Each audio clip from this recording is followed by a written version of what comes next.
16th Board of County Commissioners meeting, and apologize for the slight delay. We had a very long afternoon of work sessions and then a closed session, so we'll get right after it.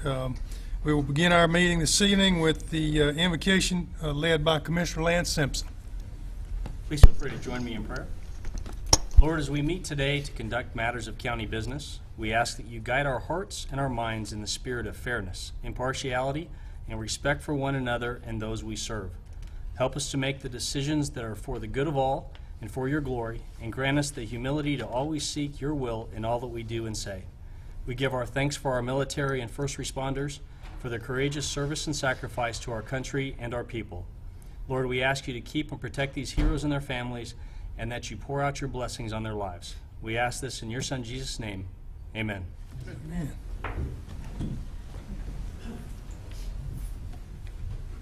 I pledge allegiance to the flag of the United States of America and to the republic for which it stands, one nation, under God, indivisible, with liberty and justice for all.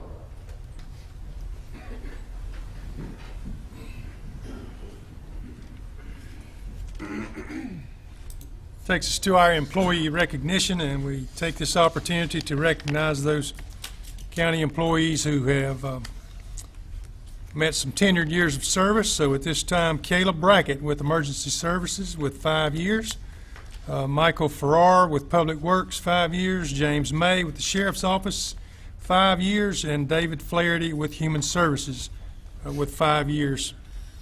Kelly Martin with the Sheriff's Office has reached her 10-year level, and Tanya Martin with Human Services also has 10 years with the county. Matthew Hargett, Public Works, 15 years. Randy Tomerlin with the Sheriff's Office, 20 years. And then we had 3 employees who have left our service through retirement. David Kale with the Sheriff's Office with 10 years. Michael Brantley, Public Works with 29 years. And Effie Arthur in Human Services with 10 years. At this time, we're going to hold a public hearing regarding BONA US. Yes, Commissioners, this is a public hearing associated with BONA US, and if Mr. Ron, thank you, will come forward and give a brief overview to the board before you actually accept any public comment. Thank you, Manager Cotto. Chairman Simpson, Commissioners, it's my pleasure to bring before you tonight an Economic Development Incentive Grant request by BONA US, previously referred to as Project BUFF.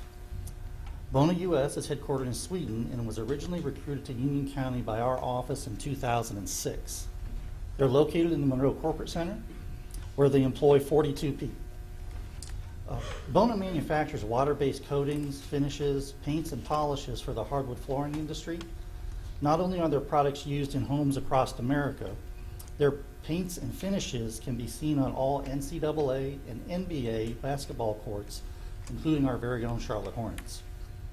The company is considering its Monroe location for an expansion project totaling approximately $12 million and the creation of 15 to 20 new jobs paying an average of $42,500 per year. The project involves the construction of a 200,000 square foot distribution center. This center would allow BONA to consolidate all its distribution needs into a single location rather than many separate sites outside of Union County. The company has indicated that incentives are a very important factor for the project, and the project is in competition with locations in other states as well as Sweden itself. Tonight we're requesting your consideration of a Step 2 Economic Development Incentive Grant in an amount not to exceed $282,000 paid over 5 years beginning in fiscal year 2020. The grant will be based upon the Union County Tax Office's appraised value each year on the company's anticipated investment of $12 million in new building and equipment. Based on this investment and holding all factors constant, including depreciation, the company would pay estimated ad valorem taxes on the new taxable investment of $468,600 over the same grant period. Of course, actual tax revenue to the county will be based on the current tax rate applied to the assessed value of the investment each year after depreciation. As with all of our projects, we performed a cost-benefit analysis, and this project shows a 1.85 to 1 return over the first 5 years of the project, or the grant period, and that increases to a 7.14 to 1 return over the life of the project. And I also like to bring to your attention that we brought this project to the Monroe City Council on January 9th, where similar economic development incentives were requested and granted. Therefore, the Monroe Union County Economic Development staff recommends the award of this Step 2 performance-based economic development incentive grant to BONA US in an amount not to exceed $282,000 to help secure this $12 million investment. I'd be happy to answer any questions if you have. Ron? Thank you, Ron. This time we will open the public hearing. Mr. Stryker, did you want to speak on behalf of the incentive grant there, or did you have another issue? Okay. We have no one then signed up to speak. Was there anyone here that did want to address the project? Okay, at this time we'll close the public hearing. And that will take us to our informal comments. And Mr. Stryker, you're the only one signed up, so we'll entertain those.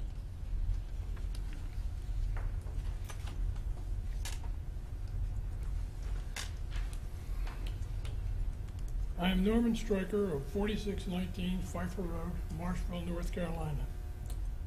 At your January the 2nd meeting, I, Norman Stryker, and Ms.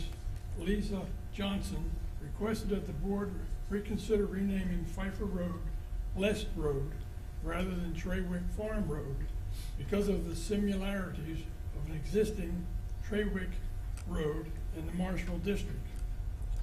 We feel this will cause confusion for the 911 calls in an already confusing neighborhood.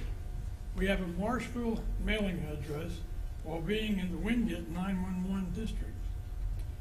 Now you want to add confusion by using Treywick Farm Road name when the Treywick Farm entrance when the entrance to the Treywick Farm is off of Forest Hill School Road and cannot be reached from the proposed Treywick Farm Road.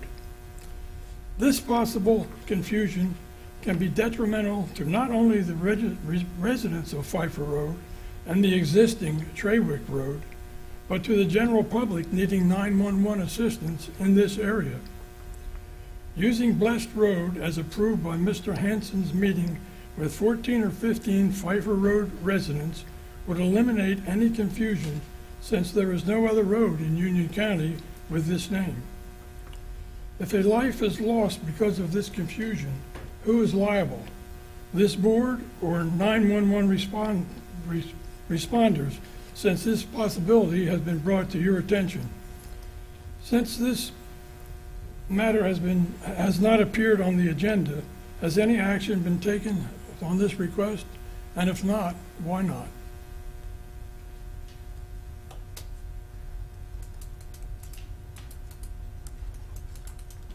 That's it.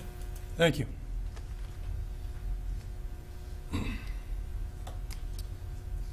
We're ready now for our additions, deletions, and adoption of the agenda. Mr. Rushing. Could we add a discussion of the road renaming to the agenda? Okay, make that 16A under old business.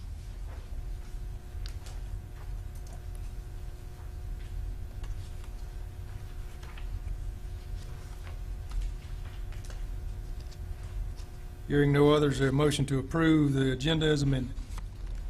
Make a motion to approve it as amended. We have a motion, any discussion? Hearing none, all in favor say aye. Aye. Next item is consent. Motion to approve consent, all in favor say aye. Aye. Okay, that will take us to old business, item 16, text amendment. Mr. Matthews, if you'd like to come forward. The board conducted a public hearing at your January 2nd meeting in reference to this particular item as it related to an amendment to the Unified Development Ordinance on the, I believe it was wind and solar. Yep, so what we're calling renewable energy sources is what that applies to. Wind and solar, bio, those are also included in that. So you've held your public hearing. You're at your second meeting normally of the month to make a decision on this. I'm here to answer any questions, but essentially the request that we received was to look at options for how to treat these land-intensive uses so that the public can have greater input and the board could add greater input into decisions. Currently, those decisions are really held at the special use permit, which is the Board of Adjustment. So I'd be happy to answer any questions you might have. Brian, in simpleton terms, tell me again about the action that we took with regard to the previous action? previous action along with this action, and sort of discern between the two. Can you do that? Absolutely. So the previous action, there was some concern about how these land-intensive uses impacted heavy industrial and light industrial zone property, because the original ordinance lumped in all utilities into one category. So it didn't matter whether it was a wind and solar or whether it was a water tank or a substation. All of those were lumped into major utilities, and those were allowed by right in the heavy industrial and light industrial districts. There was concern that land-intensive utility uses would consume land that's already zoned and used for hopefully industrial uses, and therefore it would not be necessarily the highest and best use for that area. So we came to you with a text change to remove essentially major utilities as a use by right from those districts. The board took that action, and you did that. So that left that at that point in time, major utilities were allowed in your residential districts and some of your other districts by right in some places, and I'm sorry, not by right, in special use permits. So a special use permit had to be issued. We then came back to you with this change because it took some more time for us to figure out how to actually separate the renewable energy sources, because they were not separated before. This particular item here, again, pulls the renewable energy sources out, makes it its own category. So wind and solar, bio, those types of renewable sources are in its own category. The recommendation is that that be put in the RA 200 zoning district. That would then require rezoning for property to is not RA 200. They'd have to rezone that property. This board would have input on that decision. Public would have some input on that decision. And then we're recommending that you put major utilities back into heavy industrial and light industrial, because we've removed those land-intensive uses. Water tanks make sense in those areas. Substations do make sense in those areas. It was the heavy-intensive land uses we thought had some conflict. And so that's what you have for you today. Did that do what you needed it to do? Yes. Thank you very much.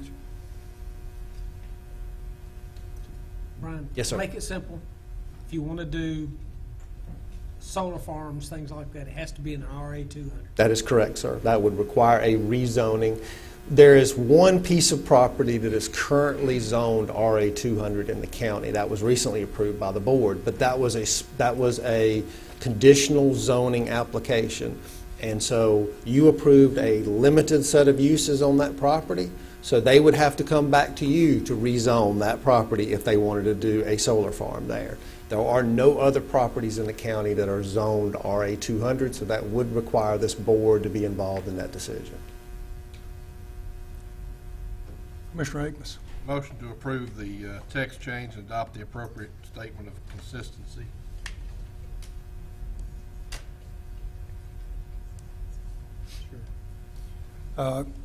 Before we entertain your motion, Mr. Akins, the clerk has asked for a 5-minute recess, so we'll take a 5-minute recess.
call our meeting back to order, and I'm sorry, Mr. Agmus, but I'll re-entertain your motion.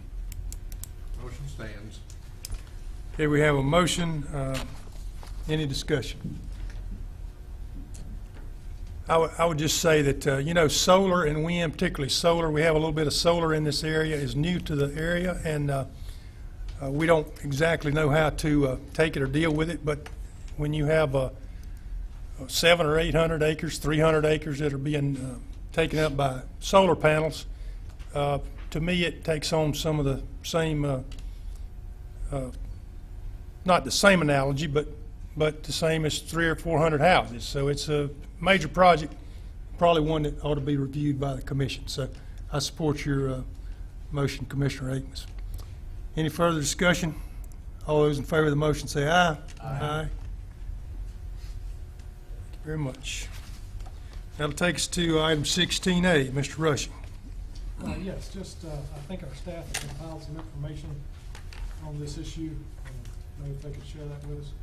At your January 2nd meeting, I was requested to check with 911 Communications to see whether or not there was any concern between Traywick Road and Traywick Farms Road, and whether or not they felt that that would be an issue with respect to their first responders and dispatching first responders. Mr. Matthews actually had that conversation with them, and they indicated that they saw no conflict with the Traywick Farms Road and had no issues with the board having named the road in that manner. So we didn't see any issue from a public safety perspective.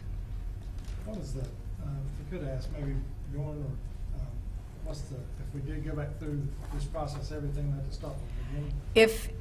If the board were to consider a different road name than the action you previously taken, we would have to advertise, and you would have to conduct another public hearing.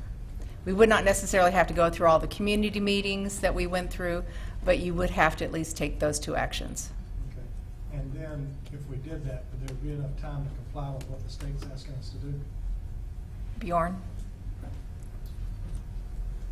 We're in the midst of assigning addresses to the roads that have been named and don't have any contentious nature to them.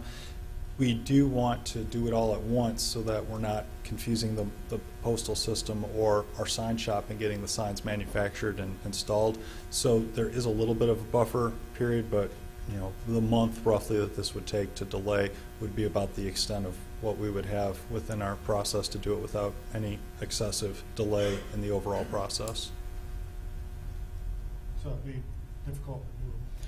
It's not a showstopper, but this is about all the gap we have in the process.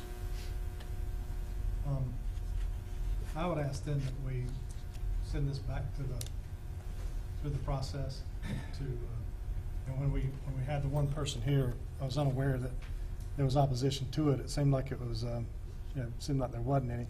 And I guess it was already a predetermined decision that was done, so the other side didn't show up. I even asked during that meeting, can it be a combination of the names, and absolutely not. And that gave me a little bit of concern, but the lack of people being here speaking against it is the reason I went ahead and voted for it. So I'd ask that it go back through the process, and if it's not the desire of the board, I mean, I hold no hard feelings of voting against that, but just to see if there's any interest from the board in doing that. That's your motion, Commissioner Rushing. The motion is to send it back through the process. We have a motion. Any further discussion? All in favor of the motion say aye. Opposed? Nay. Item 17, review of our fire district ad valorem tax estimates. Yes, Commissioners, during your December 4th meeting, you did request staff put together some additional information as it related to a discussion we were having on your existing fire districts that are within fire fees, and in essence, providing greater accuracy as it related to our projections. We sent on information, I believe it was on Friday with that information, and Mr. Yates has a PowerPoint presentation that he will be going over with that information.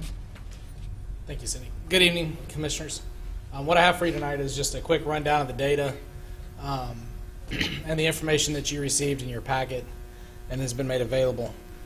During our last discussion in December about this, the request was made to see if we could refine our information concerning motor vehicle taxes and the estimated value of what we refer to as a 6th district for fire funding. So we have done that work, working with Van's office to look at motor vehicles and so forth, so I won't get too far into it. But what you have in front of you is an estimated per penny value for each of those fire districts.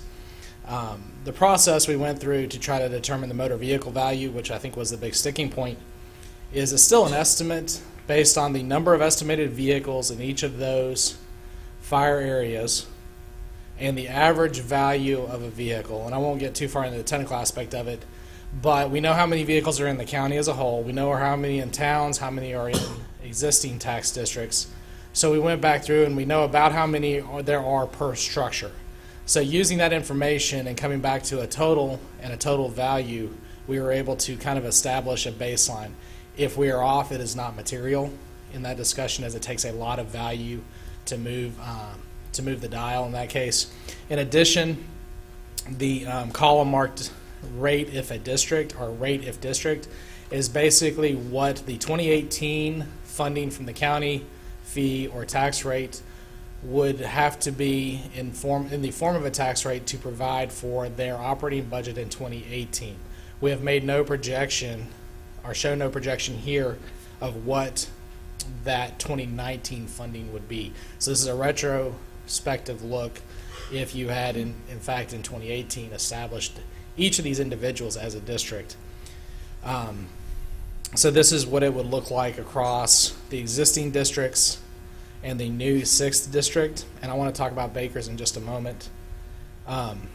So you can see then, as part of your package that we provided to you on Friday, we gave you what we refer to as the data book, which is a breakout of every one of the fire districts that includes a breakdown of residential, commercial value, exempt value, business property, individual property, from a personal property perspective, state assessed, which is public service, centrally, what we refer to as centrally assessed, and then motor vehicle taxable values, and then how that broke down. The 6th district would include Allen's Crossroads, Beaver Lane, Fairview, Griffith Road, Jackson, Lanes Creek, Sandy Ridge, Stack Road, Unionville, and Wingate. It would not or could not include Baker's and Providence, and there's a reason for that. And I've included in your package, and each of you had at your seat tonight, was the map of the possible 6th district. And I've blown that up just to kind of show you Baker's and part of Indian Trail. Baker's is this green section right here, and what you see is this part, this little leave out or this island. It's our opinion at this point that a fire funding district has to be contiguous, a service district. So this little sliver of the Baker's response area is not contiguous to the remainder. And we, for the purposes of this analysis, have included this with the remainder in what would be a separate tax district. But this would have to get sorted out, and we wouldn't be able to, we don't have a good way to estimate this little sliver right here. But for the purposes of this analysis, all the green has been left out to be its own Baker's fire tax district in this case. So with that, like I said, this was really just to provide you with, sorry, I have a Curtis. quick question. Yes, go ahead. If we can't make it part of our fire tax district, how can we make it part of their fire tax district? Well, I think what you would be looking at in this case, and again, we need to spend some time researching this exactly. Curtis and I had a brief conversation a little bit more about it even today. If you look back at this map, it is contiguous to what would be the 6th district. Oh, went the wrong way. So this pink or reddish area is what would be the new 6th district. It is contiguous to that. The only issue is within the Baker's fire response area, you would have 2 different tax rates in that structure. So you could include it in this tax district here. What I'm asking is, if we can't make it part of the 6th tax district, how can we make it one whole tax district when it's not contiguous to it? You can make that sliver right there as part of the 6th in total. but it would be then broken off from the existing Bakers. And there's not a way to estimate this sliver at this point. So to try to make the 6th district number the best number we could give you at this point, Maybe I'm still not, it was included as part of the Bakers total. how can we make a Baker's tax district when it doesn't touch itself? You would have to do something different with this, the little sliver right here. So this, and like I said, we haven't spent a ton of time researching what you would do with that in a district situation, but because it's not contiguous to the remainder of the district, our initial thought is that this would have to either be its own smaller district, then in which you could equalize the rate, but all those funds would need to stay in the district, or you could attach it to the 6th and then provide that funding back to the Bakers. But you are for that fire for service in that area. The challenge in doing so would be then you would have in the Bakers fire district, it would be 2 tax rates. Do you follow me? Because this part right here, this sliver would be different rate than what the remainder of Bakers would be. So you can do it for Bakers, but you can't do it for the 6th district. You can create a Baker's district that includes that sliver, but you can't add that to the 6th district. This part, the sliver could be attached to the 6th. It cannot be attached to this other part, the larger of the Baker size. I don't understand that. I don't understand how you can make one out of that when it's not touching, but you can't include it as a whole district. This would be its own district. See that part right there. This, however, because it's not attached to that part, is attached to this, so it could be part of that 6th district. You would just have to straighten that out. Mr. I Helms. have a question. So Yes, sir. currently, the green is Baker's Fire Service District. Right, the fire fee district. No, Fire Service I'm District. sorry, yes, the fire service. Okay. Is the statute saying you can't have a fire fee that's non-contiguous? Because obviously, state's already approved Fire Service District. The enabling legislation, the local act that created the fire fee, I don't believe it speaks to the district being contiguous at that time. And I'd have to go back and research this, but I believe at that time that was not bisected by Monroe. It was bisected because of annexation up through that little area right there. So the enabling legislation for the fire fee allowed that. However, Chapter 153, which establishes the authority to do the service district, which in this case you'd be using for fire, it's our belief that intends, and that the rule would be that it would need to be contiguous to the remainder of the district. And we also had this brief discussion, I think you and I did, about how you would fix some of those areas also around the Providence, the non-Weddington Providence pieces as well. So this is similar to that. We would have to kind of come back behind and clean that up and look at how we would do that. But it's not, for the purposes of the 6th district, it's been excluded to try to give you the best estimate possible. Well, as we discussed, we clearly need to clean up some fire service districts so that we don't have the Weddington situation. And I think there's another situation up in the Stallings area where they're not fee or tax. So we've got problems there. This board asked you to come back and tell all the fire fee districts. I'm disappointed that you didn't do that you took it upon yourself to remove Bakers. I'd like to have that information if it's so inclusive. There's a couple things that I have question on. I'm sorry, if I may. Okay. I'm sorry, you wanted to see, What the fire fee districts combined to a 6th district would make. okay, We didn't ask you to arbitrarily take one out. That's not what we asked you. Okay? One thing that, but I appreciate the work you did. I appreciate the work you did, and I think it came back with an 8.36 for the district, 6th district if we did a tax. right, if you were Now, using that. Does that include the 1.04 that we have right now? Any monies from that?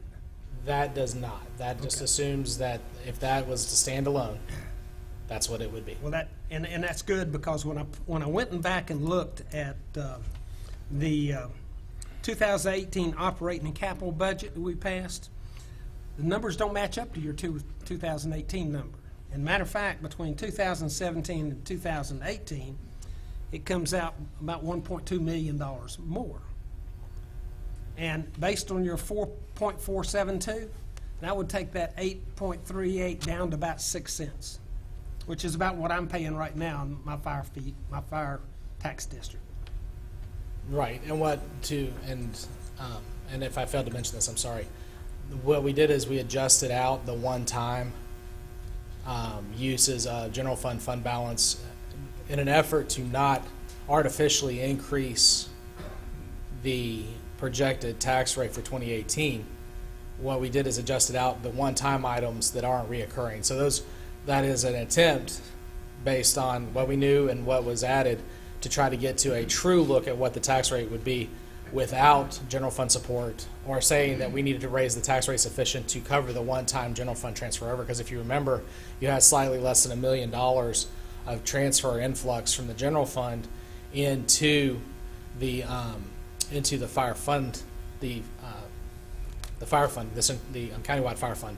In addition, the other piece is I only looked at what it would take to supplant the fire fee and the county subsidy for that purpose. So this would exclude then those parts of their budgets that are funded through other contracts with towns, and those parts that are funded through fundraising, grant dollars, those other things. So this assumes that they get all of the other funding that they've traditionally gotten, and all we did was supplant the county funding, whether it's fee, tax, subsidy, however it was gained, through this tax rate. So that's probably the difference you're looking at, because fire departments do have other funding sources that are not county funding, but you wouldn't supplant those other funding sources with the tax rate in that case. Okay.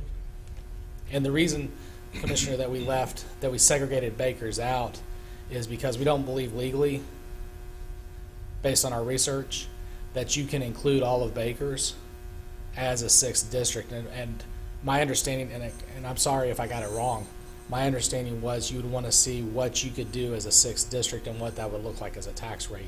So I tried to give you what the legally allowed 6th district would look like, because giving you with bakers that full external part of bakers included in your number would be giving you a number that you couldn't use, because you couldn't have that district in that under the Chapter 153. That's assuming that's correct. I appreciate it, because I found it to be good information. Because I went through one other exercise, and the 1.04 generates 2.48 million ballpark. It generates 2.4 is 1 penny, right? It's right around that. Yep. And the 0.04 generates a little bit more. So yeah, $2.5, give or take. $2.5, okay. And if you divide that up by the number of fire departments we have here in the county, that breaks down to about $133,000 a fire department. If you gave $133,000 to each fire department, it would reduce the tax liability in calculating this. So what I'm seeing is a process that tells me for 5 to 6 cents, we can have equal support across the county with the 6th district. Okay. Mr. Rushing. Is Weddington included in the 6th district, or it's just pink on No, coincidence? it's just the pink on the map. So just Weddington, coincidence. in this case, because again, that district that's out over here, what used to be what is the Providence Fire response area, is not contiguous to the remainder. So if you were to create its own tax district, for instance, Right. that would have to be the 8th district, if you will. These donut holes, like these blue donut holes, what is that? That, I think that's a lake. Or Lake Park, I'm sorry. That's Lake Park, the town of Lake Park. And then what's this other donut hole over here? He's Larry. around between Unionville and the other one. Right, go down, right there. That would be part of Monroe. Okay, how has Monroe got a tax district that's not touching, Monroe's a municipality. so municipality can do it, but the county can't? I don't know I'd have to go back and research what municipalities can do. Yeah. The reason we believe that's the case with Baker's is I've talked with Jeff a little bit, and I had a longer conversation with the school government about it, and they were fairly adamant that they had to be contiguous. If it's a county, not a municipality. If it's a Chapter 153 service district, which is your option here, versus a 69, which is a rural fire protection district. So if we had a 69, we could do I don't know. We haven't spent. Okay. The If other the question direction I- was to go, if the direction was to create or work on this district, there's a lot of work that goes into that process. And up to this point, other than some preliminary discussion about how that works technically from being able to give you penny values, there's a lot of other work that has to be done. So that'd be part of that process, is to figure out how you create that district, exactly how you include what's included, what's excluded, what the notifications are, and so forth. So that we have not taken the staff time because that wasn't the request or the direction at that time. Have we heard back from the municipalities that we're partnering with on this? We heard from Fairview, from Wingate, and from Indian Trail, and the only response was, we look forward to additional information. But that is all that we have heard. We have retained the services of the consultant, and at this point, tentatively, they are to appear before the board on February 5th to formally introduce themselves, as well as talk about their process. I don't know if it went out today, but it's either went out this afternoon or it'll go out tomorrow. There was a letter that I have drafted to all of the fire chiefs to make them aware of where we are in the process as it relates to the consultant, because they will be part of that process as well, in which Mr. James, the assistant to the county manager, will be leading that effort. This is the consultant from Seminole, Florida. This is the consultant from St. Augustine, Stantec. It's really Mr. Burton, who was the original firm, who has about 20 years' experience as it relates to fire funding. His company was bought out by Stantec.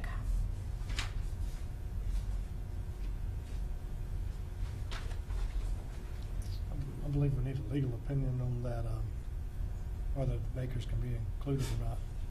Well, and the reason I bring up the consultant is because that's really why we are retained the services of the consultant, so they can evaluate all of those aspects. So I think what Mr. Yates was asked to do was to come back with those calculations, which is what staff has done. Do you have an average value for each residential dwelling that's within that 6th district?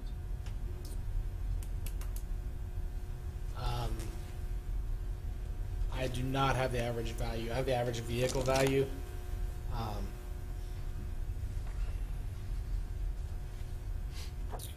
We could probably back into it. Are you talking from a penny value perspective or just an average value?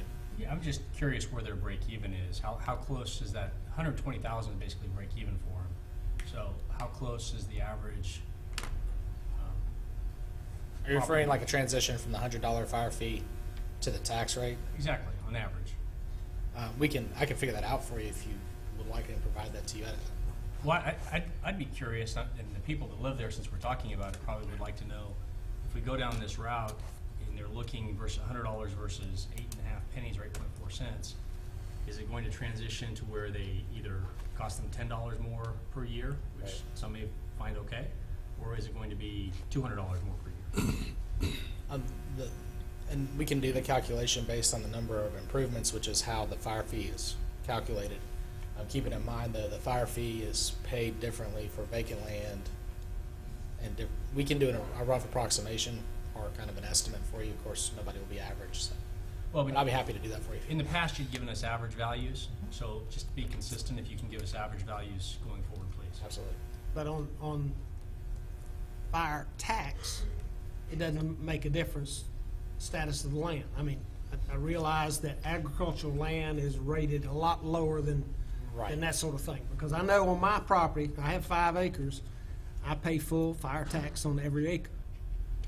That's So you ought to absolutely be able to calculate that. And the other component of that is that in a fire tax, the resident or the taxpayer is paying taxes then on their vehicle and personal property, whereas under a fire fee, they're only paying on the dwelling.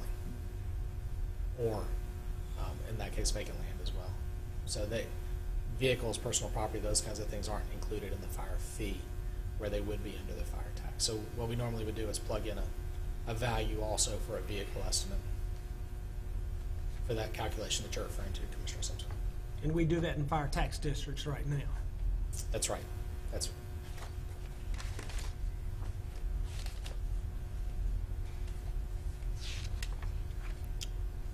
Anything further from Mr. Yates? Thank you, sir. Thank you. Takes us to item 18, our county radio system. Yes, Commissioners, during your fiscal 18 budget development process, county staff was asked to evaluate our present county radio system, which is with Charlotte Radio, versus the North Carolina Highway Patrol Viper system. There were a number of meetings held as it relates to that, and information was presented to the Radio Communications Council. Mr. Teague is here, who will be giving you a very brief PowerPoint presentation as to the comparison between both of those, and also Chief Brian Gilliard is here, who is the chair of the Radio Communications Council, who will be happy to answer questions as to the decision that they came to, which was at their December 6th meeting. And I'm sorry, I'm probably taking some of your presentation. Okay. At their December 6th meeting was a 9-0 vote to remain with Charlotte Radio. Good evening, Commissioners. I won't take up any more of your time than we have to, but we felt it was important to go over the information for how we went through the process to compare and discuss the Charlotte radio system as well as the Viper system. And basically, Emergency Services was requested to look at the systems. Basically, that request came from some users, so we went into that over the summer. In August is whenever we actually started moving forward. We had representatives of the Highway Patrol, Charlotte Radio, as well as Motorola that we invited to come in and discuss the pros and the cons of the systems and what each system would do. The reason why we brought in Motorola is because they're actually the vendor for both the Charlotte system as well as the Viper system, and that allowed us to ask individual questions that sometimes the system operators themselves may not be as technically attuned to answer, and we were able to get some additional information from Motorola. At that original meeting in August, we had representatives from the Sheriff's Department, we had municipal police chiefs, the fire chiefs, from all the organizations in the county as well as EMS. We invited them into this room and we heard presentations from each of the 3 groups. After that, the decision was made that we would take that information to the Radio Communications Council at their meetings. So our initial meeting was a presentation on September 7th with the Highway Patrol as well as them presenting Viper and the Charlotte radio system presenting their information.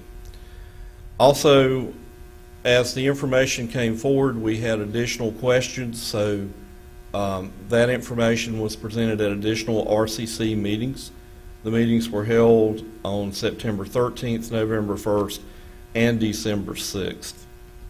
Some of the major items that came out in the discussion was things like what upgrade or what version of the 800 system was each one of the different systems operating.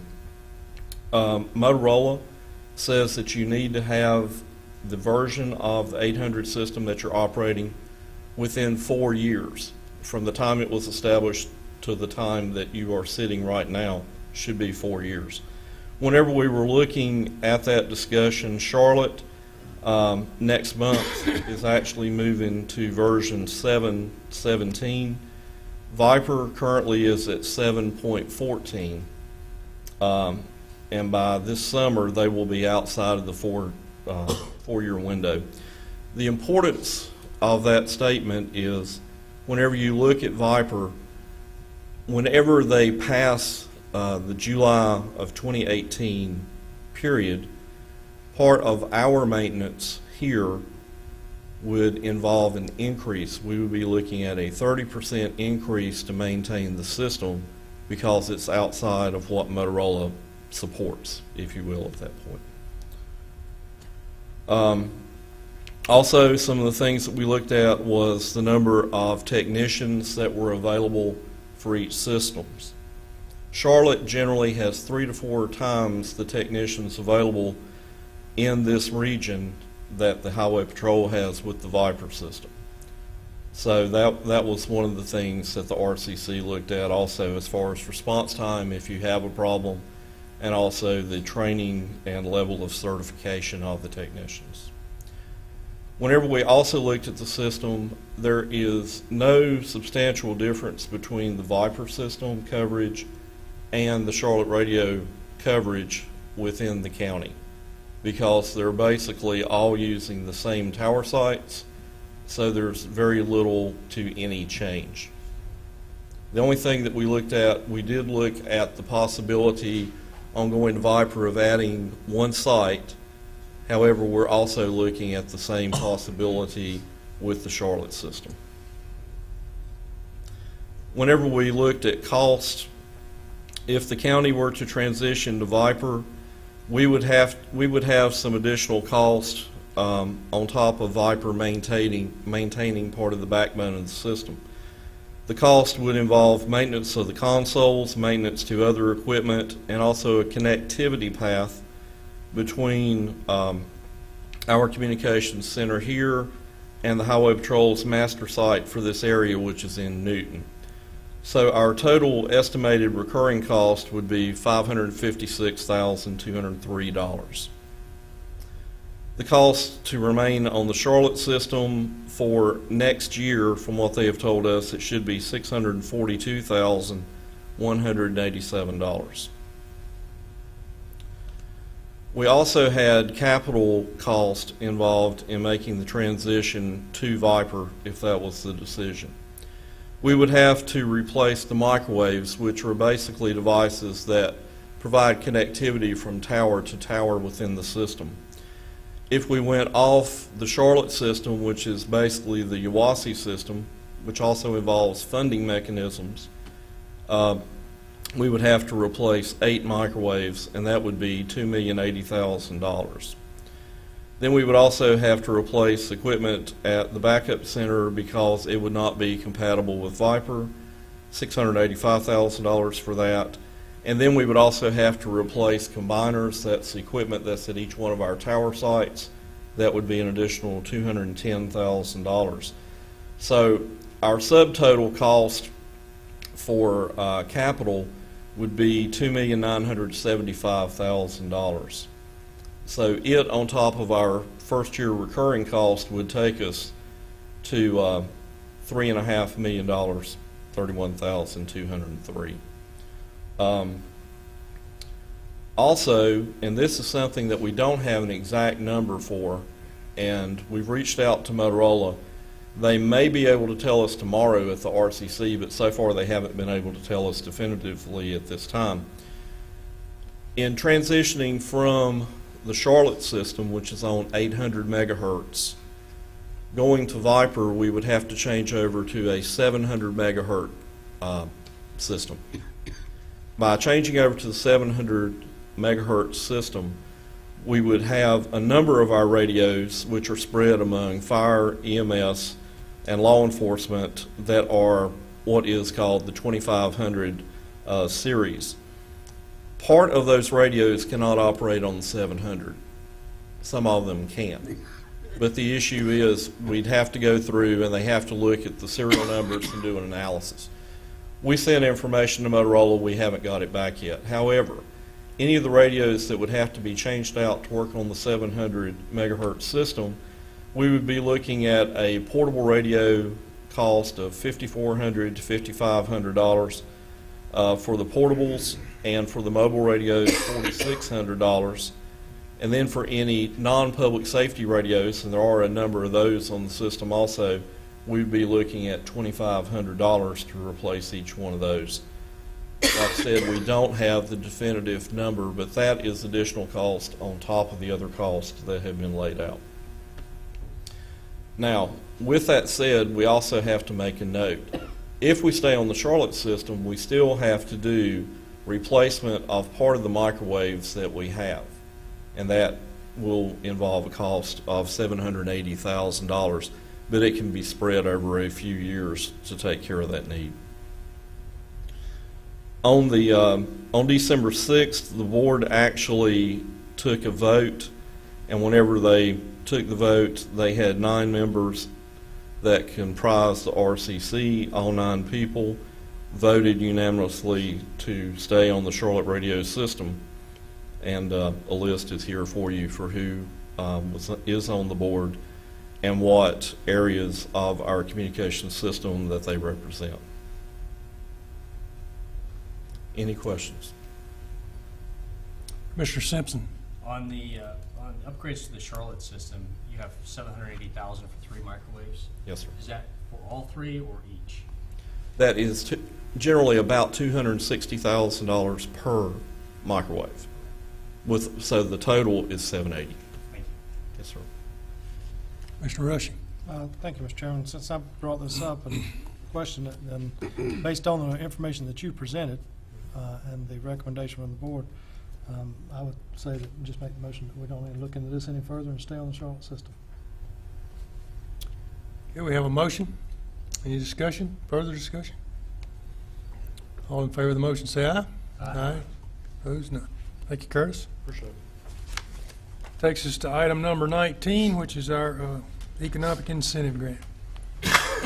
Yes, and the board conducted a public hearing earlier this evening and also had a presentation by Ron Mail, yes. And so if the board has any additional questions of Ron, my understanding is the representative from the company had intended to be here this evening, but had to be called away due to an emergency and therefore is not with us.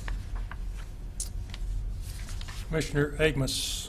Motion to approve the approval of Step 2 Economic Development Incentive Grant for Bona US.